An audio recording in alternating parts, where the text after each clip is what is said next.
And si Steven naman kasi, sobrang friendly siya kahit kanino. Been in the industry for a while. Tapos, she has a lot of achievements, so just admiration.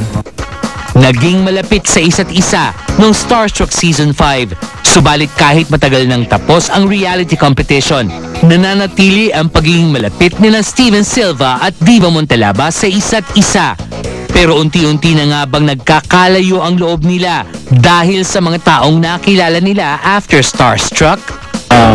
Okay lang kami ni Diva. We're fine, and I don't know why she would worry about that sa kami. Kasi we're all friends.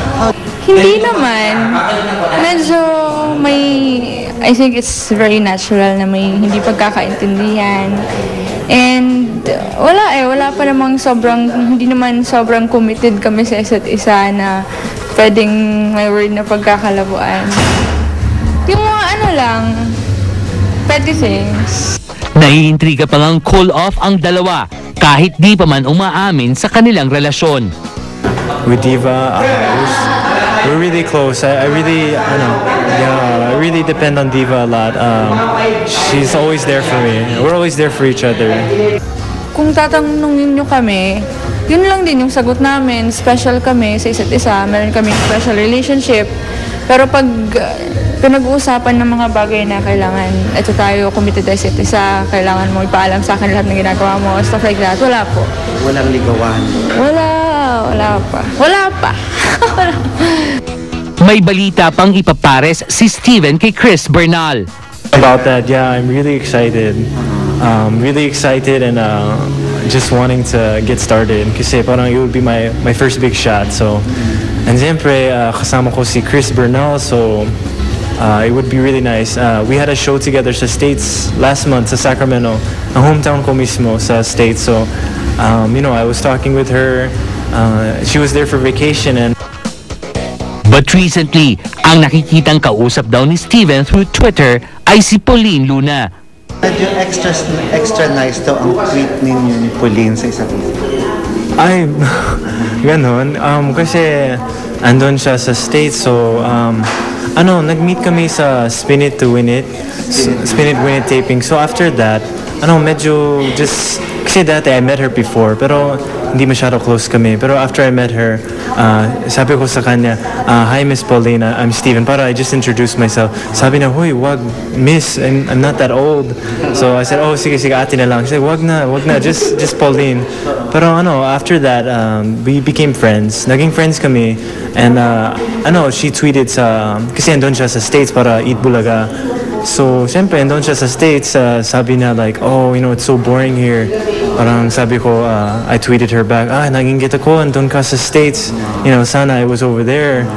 And sabi na, oh, it's so boring here right now. She has nothing to do. Tapos, medyo nag-jet lag siya.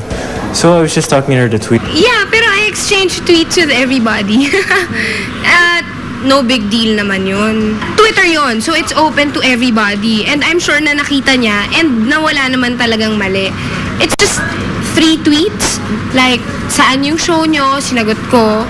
Tapos, taga dun siya. Tapos sabi ko, may katabi kaming grocery store. Yun lang. Yun lang yun. Walang mali siya yun? Wala po. Yung pag-tweet nila. Wala po kasi hindi ko naman talaga nabasa yung mga tweets niya kay Ate Paulina. Alam ko lang, nag-hi siya minsan. Ako din naman, sa ibang guy friends ko. So wala talagang mali siya. I'm actually very close to Diva. Tapos I texted her, sabi ko, girl, narinig mo na ba yung chismis? Sabi niya, tawa nga daw sila ng tao. Pero you find her attractive naman. Kung makasal naman, nagka-crush ka dun sa kanya. Maganda siya. I admit, I would be lying to say she's not pretty. Miss Pauline, Pauline is very pretty. Miss Pauline. Parang nice din silang nag-tweet ni Pauline sa isa't isa. Ay, oo nga. Napansin ko yun.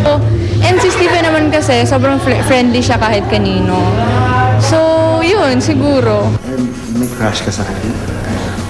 Hindi naman. No, just admiration. She's been in the industry for a while. Tapos, she has a lot of achievements, so just admiration. I'm friends with the both of them and they're a very cute couple. And I think I'm old for Steven.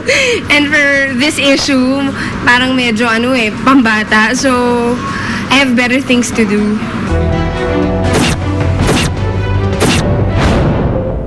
just sad na nangyari sa akin. But Last Sunday, September 19, nabiktima ng basag kotse si Party Pilipinas jock Andy Manzano, aka Andy 9. binasag yung window sa likod ng driver's seat. Tapos kinuha lahat ng gamit ko, yung laptop, yung bag, yung makeup kit, yung wallet. As in, walang tinira, yung kotse lang. Pero saan nakapark po yung Sa may SSS Village sa may Marikina. So, yung nangyari kasi doon, nagsuschool pa kasi ako. So, I was in my film class. Tapos, siguro mga 10 meters away lang, kitang-kita ko yung kotse ko. And then, syempre, nagfi-film kami. Tapos, pagpunta ko sa kotse ko, basag na yung window. Trauma daw ang naging epekto sa kanya ng manakawan sa ganitong paraan sa unang pagkakataon. First time, di ba? First time, syempre nakakatakot at the same time. Kasi, wala akong driver eh. Ako yung nagda-driver. At saka gusto ko kasi yun eh. So, nakakatakot kasi wala akong kasama. Lahat ng kasama ko mga babae. Tapos, lahat ng gamit ko nandun. So, alam mo, yung mga pinaghirapan ko. Isang gwardya daw ang nagbalik ng mga importanteng ID at lisensya ni Andy 9. Thankful talaga ako kasi mahirap naman talaga. Pati yung ID, school ID, yung mga lisensya, yung ganyan. Pati yung ID for yung office. So, lahat naman nabalik. Bagamat agad na nai-report ang insidente, wala pa ring lead kung sino ang may kagagawan sa basag kotse at pagnanakaw. Lesson learned, super lesson learned. Syempre, like, just be careful where you park. It's just sad na nangyari sa akin. But, thankful pa rin na I'm safe, my car is still there. So, sabi ko nga sa sarili ko, okay lang lahat ng gamit sa loob. Basta hindi yung kotse ko kasi mas mahal yung kotse ko, di ba?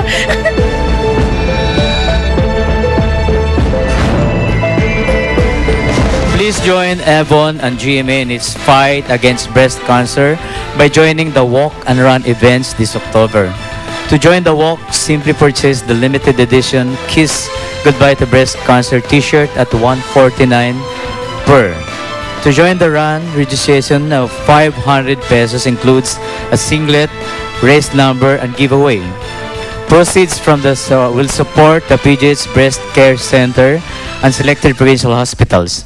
For details, you may visit www.avonk6bcphilippines.com. Repeat again. And Kapuso Movie Festival, ang mga paboritong pelikula sa umaga tuwing hapon na ngayon. Kaya tiyak kikiligin, matatakot, matatawa at matutuwa kayo, mga kapuso, sa Kapuso Movie Festival sa Lunes. Abangan ang Fantastic Man starring Vic Soto pagkatapos ng True Dislet. At magbabalik pa ang Star Talk.